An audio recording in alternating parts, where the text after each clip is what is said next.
তার সরকারের মেয়াদ শেষ বৃহস্পতিবারই। আনুষ্ঠানিকভাবে 7ই মে পর্যন্ত পূর্বতন সরকারের মেয়াদ ছিল। রাতে পশ্চিমবঙ্গের সপ্তদশ বিধানসভা ভেঙে দেওয়ার বিজ্ঞপ্তি জারি করেন রাজ্যপাল টি.এন. রবি।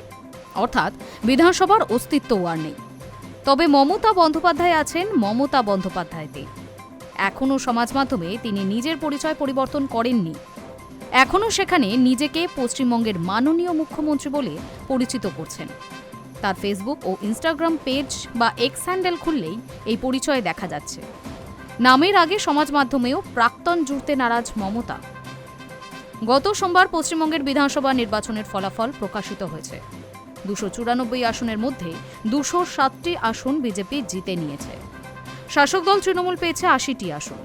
এই পরিস্থিতিতে জনগণের রায় মেনে নিয়ে রাজ্যপালের কাছে ইস্তফাপত্র জমা দেওয়াই বিদায় মুখ্যমন্ত্রীর করণীয়। কিন্তু মমতা সেই পথে হাঁটেননি। প্রথম থেকেই বিজেপির বিরুদ্ধে ভোট লুঠের দাবি করে আসছেন তিনি।